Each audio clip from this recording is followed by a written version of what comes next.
Assalamu alaikum. I hope everyone is doing well and good. So we are starting today with one more practice question for the chapter PED. Okay.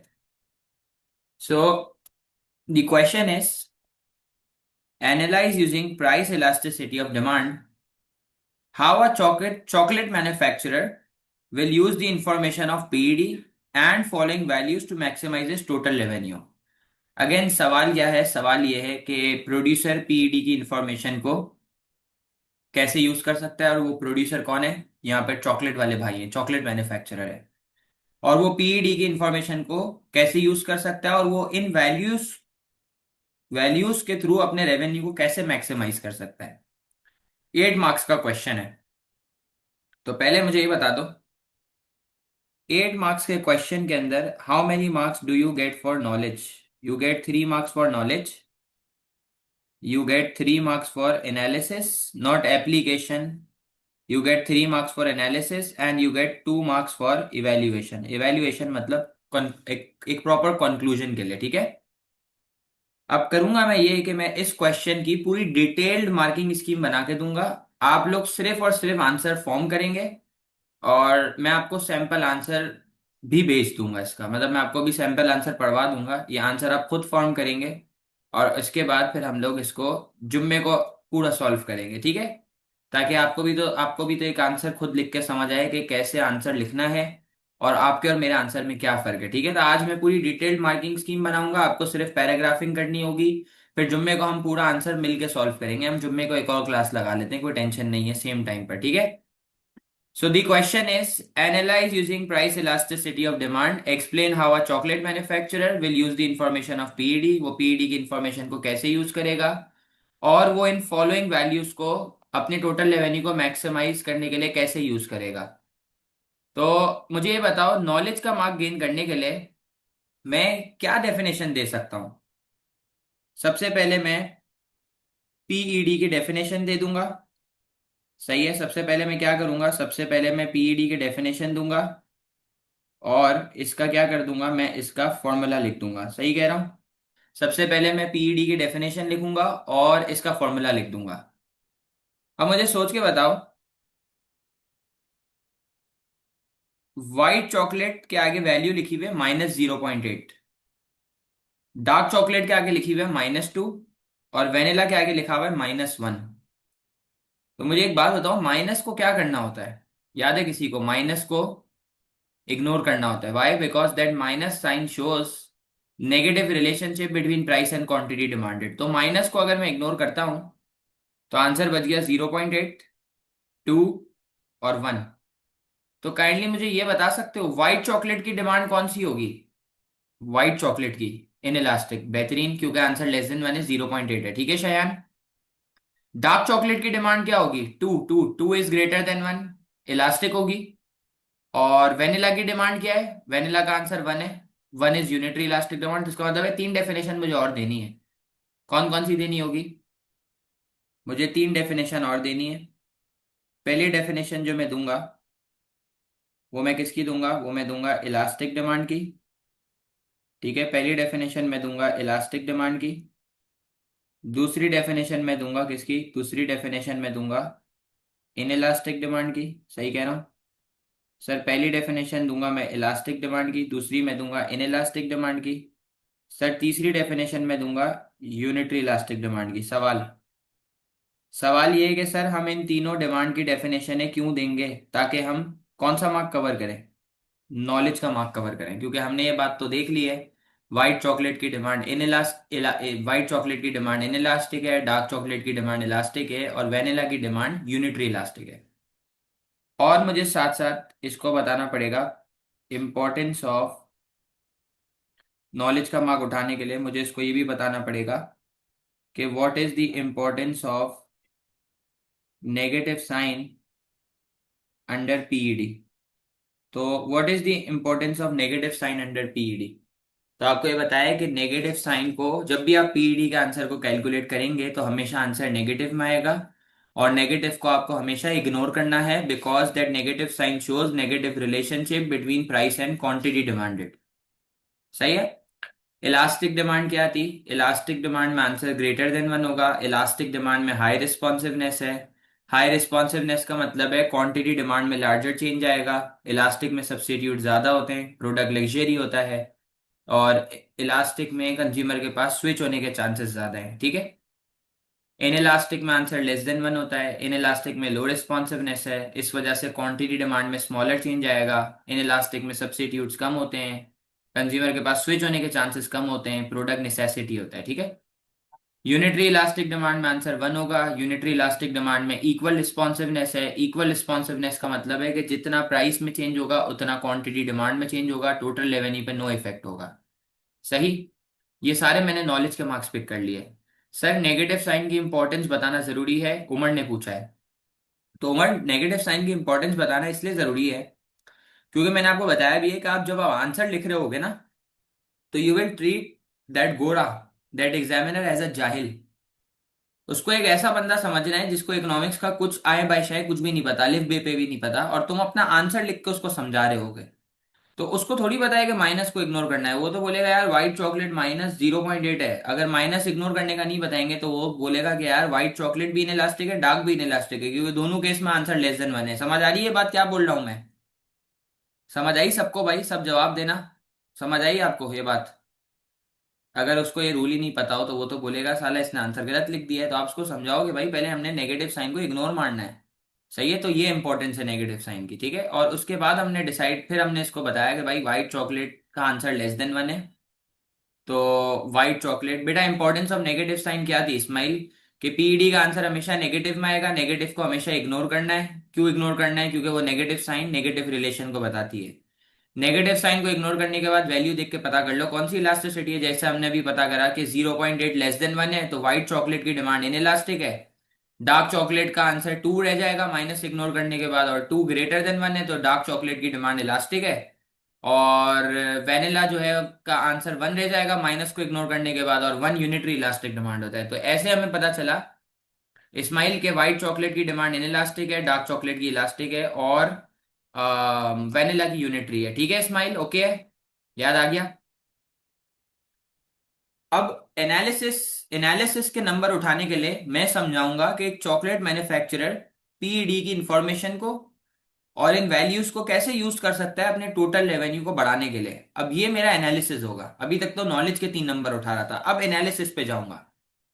तो हमने एक heading पढ़ी थी, अगर आपको याद हो तो हमने एक हेडिंग पढ़ी थी, और उस हेडिंग का नाम था usefulness of PED to a producer. हमने एक हेडिंग पढ़ी थी और उस हेडिंग का नाम था usefulness of PED to a producer. एक हेडिंग पढ़ी थी भाई। तो लास्ट क्लास में जो हमने पढ़ा था वो था यूजफुलनेस ऑफ, करा था सवाल, उसमें था ट्रेन कंपनी। तो अब ट्रेन कंपनी की जगह क्या आ गया? Chocolate manufacturer. तो अब क्या होगा? Usefulness of PED to a producer. Producer मतलब कौन है यहाँ पर? Chocolate manufacturer. ऐसा ही है भाई। सर यूजफुलनेस ऑफ पीईडी का क्या मतलब है? यूजफुलनेस ऑफ पीईडी का मतलब है कि पीईडी की इंफॉर्मेशन प्रोड्यूसर को कैसे, प्रोड्यूसर कैसे यूज कर सकता है। तो यहाँ पर प्रोड्यूसर पीईडी की, चॉकलेट मैन्युफैक्चरर पीईडी की इंफॉर्मेशन को क्या करने के लिए यूज करेगा? तो आपने बोला sir producer chocolate manufacturer PED की इंफॉर्मेशन को यूज करेगा, और क्या पता करेगा? और वो पता करेगा, वो क्या आइडेंटिफाई करेगा? वो आइडेंटिफाई करेगा इलास्टिसिटी। सही कह रहा हूँ? सर चॉकलेट मैन्युफैक्चरर पीईडी की इंफॉर्मेशन को यूज करते हुए किस चीज के बारे में आइडेंटिफाई करेगा? आइडेंटिफाई करेगा इलास्टिसिटी। और उसके हिसाब से क्या सेट करेगा? उसके हिसाब से सेट करेगा प्राइसिंग स्ट्रेटेजी, ताकि वो क्या कर सके, ताकि वो अपने टोटल रेवेन्यू को मैक्सिमाइज कर सके। क्योंकि प्रोड्यूसर का एम क्या है? प्रोड्यूसर का एम होता है टोटल रेवेन्यू को मैक्सिमाइज करना। सही कह रहा हूं? अब प्रोड्यूसर के सामने 3 वैल्यू दी हुई हैं, -0.8, -2 और -1। तो अब प्रोड्यूसर इलास्टिसिटी आइडेंटिफाई करेगा ना। तो उसने आइडेंटिफाई करा सबसे पहले क्या? उसने आइडेंटिफाई करा कि पहला चॉकलेट है व्हाइट चॉकलेट।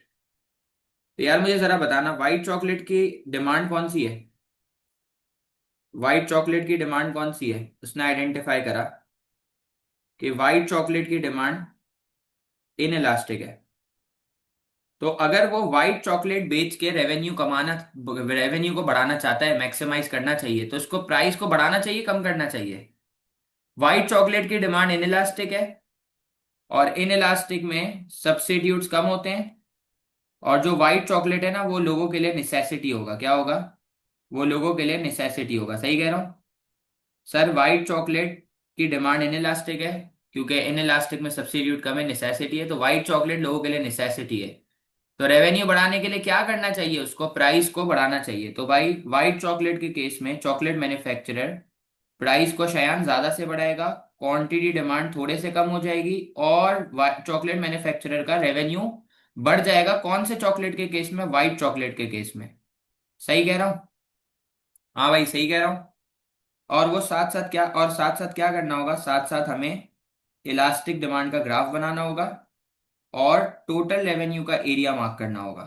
किसका मार्क करना होगा ग्राफ में? टोटल रेवेन्यू का एरिया। ठीक है? सेट है भाई? अभी मैं ग्राफ भी बनाऊंगा, आप टेंशन नहीं लो। अच्छा अब मुझे बताओ, डार्क चॉकलेट की कौन सी डिमांड है? डार्क चॉकलेट की कौन सी डिमांड है? डार्क चॉकलेट की डिमांड कौन सी है? कोई बच्चा बताएगा? सर डार्क चॉकलेट का आंसर था -2। और अगर मैं माइनस को इग्नोर करता हूं तो आंसर 2 रह जाएगा। 2 इज ग्रेटर देन 1, तो इसका मतलब है डार्क चॉकलेट की डिमांड इलास्टिक है। सही कह रहा हूँ गलत कह रहा हूँ? सर डार्क चॉकलेट की डिमांड इलास्टिक है। अच्छा मुझे बताओ, इलास्टिक में सब्स्टिट्यूट ज्यादा है कम होते हैं? इलास्टिक में सब्स्टिट्यूट ज्यादा होते हैं, और जो प्रोडक्ट है वो लग्जरी है। सही है? तो उसको पता है डार्क चॉकलेट जो है ना वो लोगों की आदत नहीं है। तो अब डार्क चॉकलेट का, अगर प्रोड्यूसर को डार्क चॉकलेट से रेवेन्यू बढ़ाना है तो वो क्या करेगा? वो प्राइस को थोड़े से कम करेगा, क्वांटिटी डिमांड ज्यादा से बढ़ जाएगी, और इसका टोटल रेवेन्यू बढ़ जाएगा। तो डार्क चॉकलेट के केस में वो हमेशा प्राइस को थोड़े से कम करेगा, क्वांटिटी डिमांड ज्यादा से बढ़ जाएगी, और प्रोड्यूसर का टोटल रेवेन्यू बढ़ जाएगा। कौन से केस में? डार्क चॉकलेट के केस में। और साथ साथ मैं डायग्राम बना दूंगा, विथ टोटल रेवेन्यू एरिया। ठीक है? डायग्राम बना दूंगा विथ टोटल रेवेन्यू एरिया। तो यार कोई बच्चा मुझे सिर्फ इतना याद दिला दे, व्हाइट चॉकलेट के केस में कौन सा कर्व बनेगा, और डार्क चॉकलेट के केस में कौन सा कर्व बनेगा, कंसिडरिंग के व्हाइट चॉकलेट की डिमांड इनइलास्टिक है और डार्क चॉकलेट की इलास्टिक है। आपको शेप अच्छे से याद है, शेप का नाम आपको याद है। तो भाई व्हाइट चॉकलेट में क्या बनेगा? WC लिख के आगे शॉर्ट फॉर्म में ही नाम लिख दो। व्हाइट चॉकलेट में फ्लैटर बनेगा, स्टीप। व्हाइट चॉकलेट में फ्लैटर, स्टीप। व्हाइट चॉकलेट में स्टीप, इन इलास्टिक में स्टीप बनता है। Good good good. Dark chocolate में डिमांड इलास्टिक है तो डार्क चॉकलेट में फ्लैटर बनेगा। बेहतरीन, मैं बना के भी दिखाऊंगा, कोई टेंशन नहीं है। अच्छा आप मुझे बताओ, वेनिला का आंसर क्या है मेरे भाई? वेनिला का आंसर क्या है? वेनिला का आंसर है -1। -1 है ना? तो वेनिला 1, जब भी आंसर 1 होगा, माइनस को इग्नोर करने के बाद आंसर 1 होगा। 1 इज यूनिटरी इलास्टिक डिमांड। तो मैं इधर लिखूं भाई, वेनिला है ये जो वेनिला है इसकी डिमांड यूनिटरी इलास्टिक है। सर वेनिला की क्या डिमांड है? सर जी वेनिला की डिमांड है यूनिटरी इलास्टिक। अच्छा मुझे बताओ, यूनिटरी इलास्टिक डिमांड में क्या होती है? सर यूनिटरी इलास्टिक डिमांड में इक्वल रिस्पॉन्सिवनेस होती है ना? तो यूनिटरी इलास्टिक डिमांड में मैंने एक काम की बात बताई थी कि यूनिटरी इलास्टिक डिमांड में बेहतरीन हो गया, शायद लव यू हो गया, टोटल रेवेन्यू नहीं बढ़ सकता, टोटल रेवेन्यू अनचेंज होगा। तो भाई अगर वो प्राइस को 10% से भी कम करता है तो क्वांटिटी डिमांड 10% से ही बढ़ेगी, टोटल रेवेन्यू पे नो इफेक्ट होगा। तो आपने बोला सर यूनिटरी इलास्टिक डिमांड में रेवेन्यू नहीं बढ़ सकता, यूनिटरी इलास्टिक डिमांड में रेवेन्यू नहीं बढ़ सकता, ऐसा ही है भाई। तो मैं ग्राफ बना दूंगा इसका भी विद टोटल रेवेन्यू एरिया। तो सिंधिया ने हमें ऑलरेडी बता चुका है कि यूनिटरी इलास्टिक डिमांड में सर जी जो आपका कर्व होगा वो होगा रेक्टेंगुलर हाइपरबोला कर्व। ठीक है? सही है भाई। तो मुझे बताओ जरा, एनालिसिस के मार्क्स हमारे पूरे हो चुके हैं, सही है? अब हमें इवैल्यूएशन देनी होगी। बेटा ये तो मैंने वैल्यू देख के बताया है कि व्हाइट चॉकलेट की डिमांड इनइलास्टिक है, डार्क की इलास्टिक है, वेनिला की यूनिटरी है। लेकिन क्या पता मेरे लिए व्हाइट चॉकलेट की डिमांड इलास्टिक हो, क्या पता मेरे लिए डार्क चॉकलेट की डिमांड इनइलास्टिक हो। तो मैं कंक्लूजन में क्या लिखूंगा? मैं एनालिस इवैल्यूएशन में क्या लिखूंगा? जवाब देगा कोई बच्चा? मैं इवैल्यूएशन में क्या लिख सकता हूँ? मैं इवैल्यूएशन में ये बात लिख सकता हूँ कि elasticity individual to individual vary करती है। क्या पता किसी के लिए डिमांड इलास्टिक हो, क्या पता किसी के लिए इनइलास्टिक हो। ऐसा ही है ना भाई? जैसे मैं डार्क चॉकलेट लवर हूँ, मैं व्हाइट चॉकलेट लवर नहीं हूँ। तो मेरे लिए डार्क चॉकलेट की इनइलास्टिक है, व्हाइट चॉकलेट की इलास्टिक है। तो ये वेरी करती है इंडिविजुअल टू इंडिविजुअल। ऐसा ही है भाई, सही कह रहा हूँ। अच्छा आप सुनना मेरी बात। पहले मैं आपको तीन ग्राफ रिवाइज करा देता हूँ। तो आपने बोला सर व्हाइट चॉकलेट की डिमांड इनइलास्टिक है, तो व्हाइट चॉकलेट में फ्लैटर कर्व बनेगा, ठीक है। तो आओ चेक करो, तीन डायग्राम आपके लिए बना रहा हूँ, एक एक करके गौर से देखना। सबसे पहला काम होता है एक्सिस बनाना, ठीक है, मैं इधर बना रहा हूँ, गौर से देखते रहना 2 मिनट। सबसे पहला काम होता है एक्सिस बनाना, तो ये एक्सिस बना ली। उसके बाद लेबलिंग करनी है। सर ऊपर आ जाएगा प्राइस, प्राइस को किससे डिनोट करते हैं, पी से। सर नीचे आ जाएगा क्वांटिटी डिमांडेड, और क्वांटिटी को किससे डिनोट करते हैं, क्यू से। सर ये जो मैंने डिमांड कर्व है, ये कौन सा बना दिया मैंने, फ्लैटर कर्व बना दिया है। तो अगर आप देखो तो डिमांड कर्व तो अभी भी डाउनवर्ड स्लोपिंग है, लेकिन अभी जो कर्व है वो कौन सा बना हुआ है, अभी जो कर्व है वो फ्लैटर बना हुआ है, ठीक है। ये आपकी इनिशियल प्राइस हो गई, जहां डिमांड कर्व से टच हुआ नीचे क्वांटिटी आ गई, तो सर ये प्राइस पी हो गई। जहां डिमांड कर्व से टच हुआ वहां से नीचे क्वांटिटी आ गई, सही है। अब मुझे एक बात बताओ, मैं प्राइस को थोड़े से कम कर रहा हूँ, जहां डिमांड कर्व से टच हुआ नीचे क्वांटिटी आ गई, तो आप चेक करो कि जब मैं प्राइस को पी से P1 के ऊपर थोड़े से कम कर रहा हूँ, तो आप देखो क्वांटिटी डिमांड ज्यादा से बढ़ रही है। ऐसा ही है भाई। और आपका और आपका टोटल रेवेन्यू भी बढ़ रहा है, सही कह रहा हूँ। तो सर इलास्टिक डिमांड में प्राइस में आएगा स्मॉलर चेंज, और क्वांटिटी डिमांड में आएगा लार्जर चेंज, ऐसा ही है भाई। तो सर डार्क डार्क चॉकलेट के केस की demand, dark chocolate sorry white chocolate का एक ग्राफ है, व्हाइट चॉकलेट की डिमांड इलास्टिक है। तो इलास्टिक में व्हाइट चॉकलेट का रेवेन्यू बढ़ाने के लिए हमने प्राइस को कम करा, क्वांटिटी डिमांड ज्यादा से बढ़ गई और इसका रेवेन्यू बढ़ गया। अब जिस बच्चे ने यही नहीं लिखा ना कि ये व्हाइट चॉकलेट की प्राइस है और ये व्हाइट चॉकलेट की क्वांटिटी है, तो एग्जामिनर उसके आंसर के डायग्राम के अंदर बड़ा बड़ा क्वेश्चन मार्क मार देगा।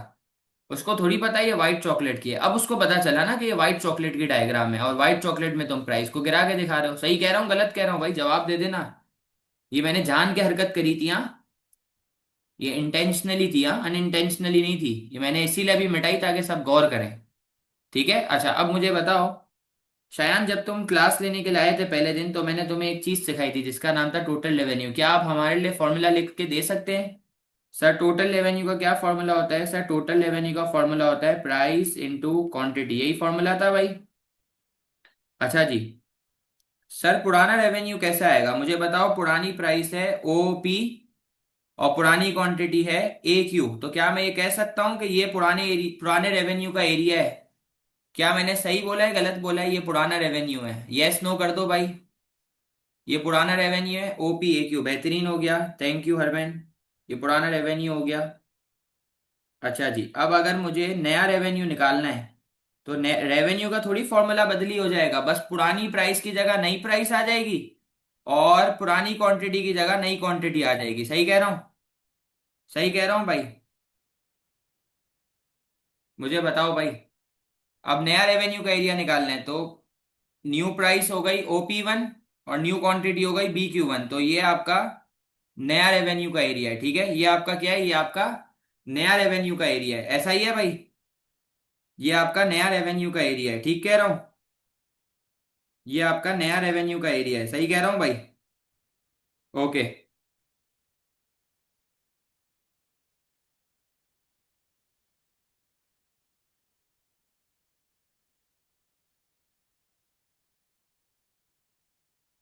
1 सेकंड रुको।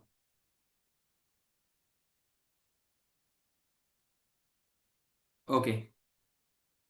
अब मुझे बताओ नया रेवेन्यू का एरिया क्या है, OP1 BQ1। तो भाई ये पुराना रेवेन्यू था और ये नया रेवेन्यू है, तो टोटल रेवेन्यू का एरिया बढ़ गया, ऐसा ही है भाई। अब मैं डायग्राम बनाऊंगा, अब मैं डायग्राम बनाऊंगा डार्क चॉकलेट की बेटा। सॉरी ये डार्क चॉकलेट की डायग्राम थी, सॉरी सॉरी सॉरी, लेबलिंग मैंने गलत कर दी है, डार्क चॉकलेट थी, ठीक है। ये डार्क चॉकलेट की डायग्राम थी, ठीक है अदीना, थैंक यू, मैंने करेक्ट कर दिया, ये डार्क चॉकलेट था, सही है। ये डार्क चॉकलेट था, ठीक है। ठीक है। ओके अब मैं सारा 2 मिनट, अब मैं स्टीप बनाऊंगा ना। व्हाइट चॉकलेट की डिमांड इनइलास्टिक थी, तो व्हाइट चॉकलेट में मैं स्टीप कर्व बनाऊंगा, ऐसा ही है भाई। अब देखो इधर सबसे पहले दो एक्सिस बनानी है और हमने लेबलिंग करनी है, ठीक है। ऊपर आ गया प्राइस, और इस्माइल प्राइस को P से डिनोट करते हैं, सारा क्वांटिटी डिमांड को क्वांटिटी को Q से डिनोट करते हैं, ठीक है। अदीना, ये जो मैंने डिमांड कर्व बनाया है, इस कर्व को कहते हैं इस कर्व को कहते हैं स्टीप कर्व। चेक करना, इस कर्व को कहते हैं स्टीप कर्व। ऐसा ही है भाई, इस कर्व को कहते हैं स्टीप कर्व। ठीक है, सही है। अब ये देखो, ये मेरी इनिशियल प्राइस हो गई, जहां टच होगा नीचे क्वांटिटी आ जाएगी। ठीक है, चेक करो, ये मेरी इनिशियल प्राइस हो गई, जहां टच हुआ डिमांड कर्व से नीचे क्वांटिटी आ गई। ठीक है, अब मुझे बताओ, व्हाइट चॉकलेट की डिमांड इन इलास्टिक है, तो मैं प्राइस को बढ़ाऊंगा। तो ये मैंने प्राइस को बढ़ाया, जहां डिमांड कर्व से टच हुआ नीचे क्वांटिटी आ गई। तो अब आप चेक करो, जब मैंने प्राइस को पी से P1 के ऊपर ज्यादा से बढ़ाया, तो क्वांटिटी डिमांड क्यू से Q1 के ऊपर थोड़े से कम हो गई। चेक कर लो भाई, जब मैंने प्राइस को पी से P1 के ऊपर ज्यादा से इंक्रीज करा, तो क्वांटिटी डिमांड थोड़े से कम हो गई। और ये ए से बी के ऊपर क्या हो रही है, मुझे बताना। सर, ये ए से बी के ऊपर क्या हो रही है, ये हो रही है मूवमेंट अलोंग द कर्व। ये क्या हो रही है, मूवमेंट अलोंग डिमांड कर्व। अब मुझे जरा कोई बच्चा बताना यार, मैं अब डायरेक्ट डायरेक्ट कर रहा हूँ। भाई, पुराना रेवेन्यू का एरिया है OPAQ। ये पुराना रेवेन्यू है, यस नो करो। ये पुराना रेवेन्यू है, पुरानी प्राइस OP, पुरानी क्वांटिटी AQ है, पुराना रेवेन्यू है।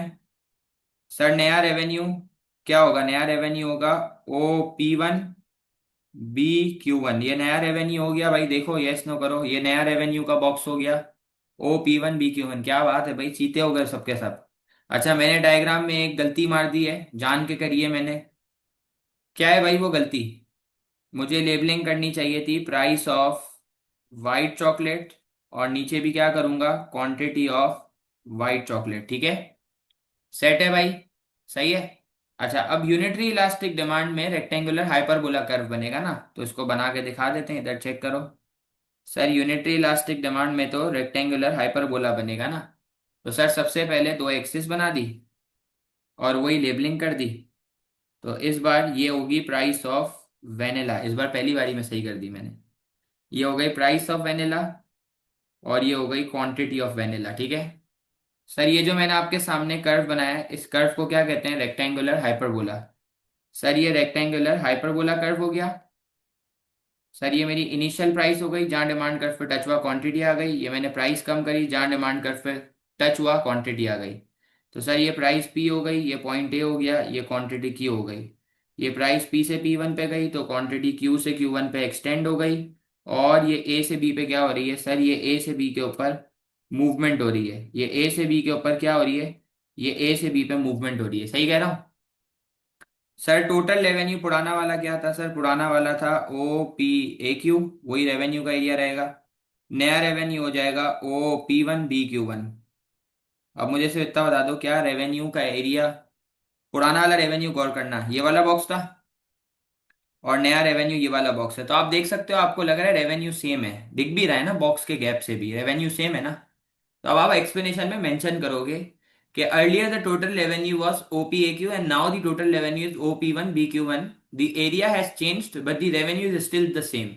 So in unitary elastic demand, total revenue can never be increased or decreased. It will remain unchanged due to equal responsiveness. समझ आई ये बात। अब मुझे बताओ जरा, आखिरी चीज जो है वो है इवैल्यूएशन। आखिरी चीज जो है जिसका नाम है इवैल्यूएशन।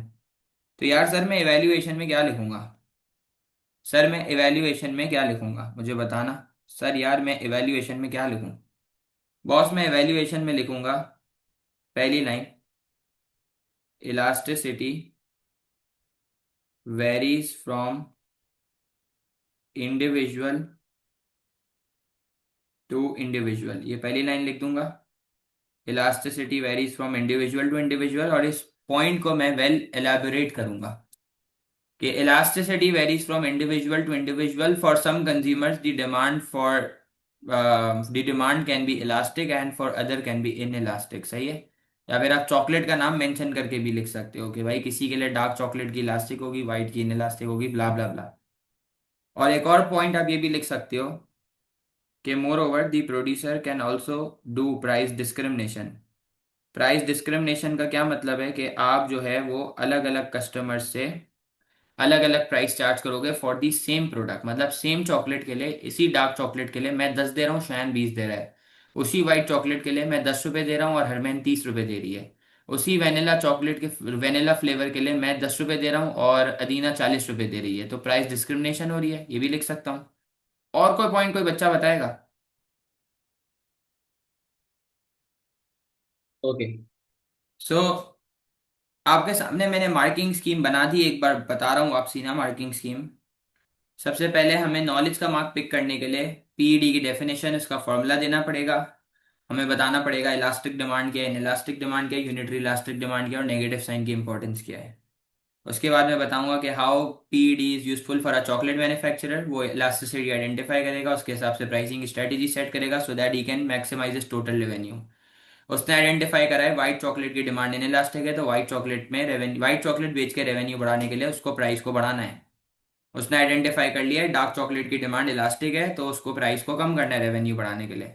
उसने आइडेंटिफाई कर लिया है वेनिला की डिमांड यूनिटरी इलास्टिक है, तो वेनिला के केस के अंदर उसने जो है वो प्राइस को कम करना है। सही कह रहा हूँ? वेनिला के केस में उसने प्राइस को कम करना है। सही कह रहा हूँ? अच्छा मुझे बताओ जरा, इवैल्यूएशन में हम बताएंगे इलास्टिसिटी वेरी करती है इंडिविजुअल टू इंडिविजुअल, और किसी के लिए इलास्टिक हो सकती है, किसी के लिए इनइलास्टिक हो सकती है, और प्राइस की डिस्क्रिमिनेशन भी कर सकते हैं। ठीक है। अब मेरे पास तो आंसर लिखा हुआ है ऑलरेडी, मैं आपको आंसर एक बार पढ़वा देता हूँ, फिर आप आंसर खुद ट्राई कर लीजिएगा। 2 दिन की आपको डेडलाइन दे रहा हूँ। फ्राइडे को मैं आपको ये आंसर भेज दूंगा, आप खुद ट्राई कर लीजिएगा। आंसर ग्रुप पे मैं भेज दूंगा, तो आप कंपेयर भी खुद कर सकेंगे कि आपके आंसर और मेरे आंसर में क्या फ़र्क है। तो फिर हम कर ये लेते हैं कि फ्राइडे को 10 से 11 में एक और क्लास लगा लेते हैं, और हम एक और नया सवाल करते हैं। ठीक है, हम एक नया सवाल करते हैं। ठीक है, अब सुनो मेरी बात सारा, 2 मिनट। अब सुनो मेरी बात, ये मैं आंसर आपको पूरा पढ़ के सुना रहा हूँ, एक बार समझ लेते हैं किस तरीके से लिखना है, तो हमें फॉर्मेटिंग पैराग्राफिंग का अंदाजा हो जाएगा। सही है। Price elasticity of demand measures responsiveness of percentage change in quantity demanded due to percentage change in price, and the formula is percentage change in quantity demand upon percentage change in price। बेहतरीन हो गया। Elastic demand is greater than one, comma, it has high responsiveness, which means there are more substitutes available, so consumers have more chances to switch if there are changes in prices and the product is luxury। Set है। Inelastic demand is when PET is less than 1, it has low responsiveness, which means there are less substitutes available, so consumers have less chances to switch if there are changes in prices and the product is necessity.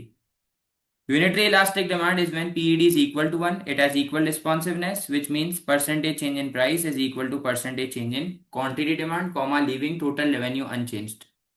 ठीक है। अच्छा, फिर आप next paragraph बनाओगे, उसके अंदर आप लिखोगे, उसके अंदर आप लिखोगे, क्या लिखोगे उसके अंदर आप लिखोगे, we will always ignore the negative sign while calculating PED, as that negative sign shows negative relationship between price and quantity demanded। After after एक सेकेंड ना। Okay, after ignoring the negative sign, we will identify the elasticity and will plan a pricing strategy accordingly in order to maximize our total revenue। ठीक हो गया। अब आप इसको analysis शुरू हो गया, अब इसका, अब यहाँ से एनालिसिस शुरू हो गया। If you want you can make a separate paragraph for analysis, no problem. The usefulness of PED to a chocolate manufacturer is that he will identify the elasticity and will set the pricing strategy accordingly in order to maximize his total revenue। In case of white chocolate, demand is inelastic as there are less substitutes available and the product is necessity, ये भी add कर सकते हो। So chocolate manufacturer will increase price by a larger percentage, which will contract quantity demanded by a smaller percentage, comma, increasing total revenue from OPAQ to OP1 BQ1 as shown in diagram number 1। तो साथ साथ मैंने area को भी link कर दिया कि भाई टोटल रेवेन्यू बढ़ रहा होगा OPAQ से OP1 BQ1 पे, और ये डायग्राम बना दी। समझ आया भाई? मुझे जरा पहले जवाब दे दो, यहाँ पे मैं स्टॉप मार रहा हूँ। डायग्राम समझ आया कैसे लिंक मारी है? समझ आया डायग्राम कैसे लिंक मारी है?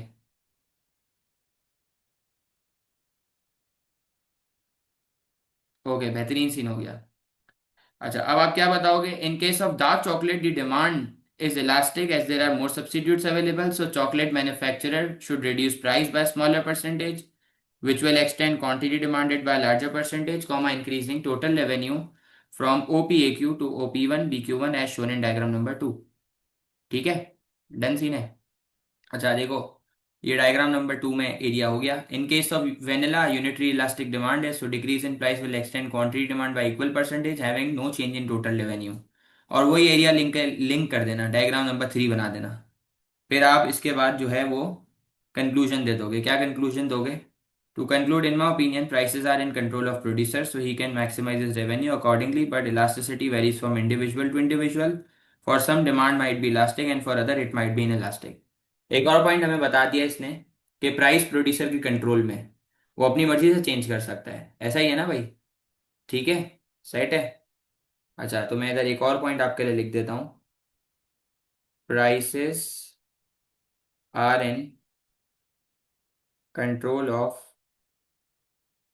prices are in control of producer, so he can set them accordingly।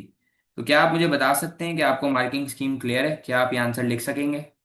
Friday तक का आपके पास टाइम है, आप आंसर लिखें फ्राइडे तक आराम से। उसके बाद मैं यही आंसर ग्रुप पे भेज दूंगा, लेकिन इसमें यूनिटरी इलास्टिक डिमांड की डायग्राम नहीं थी, तो वो आपने बनानी है। और आप अपना आंसर खुद चेक कर लीजिएगा। तो फ्राइडे को 10 से 11 हम एक और क्या कहते हैं, क्लास लगा के एक और सवाल करेंगे। ठीक है, अब मैं क्वेरीज का जवाब दे देता हूँ। Thank you.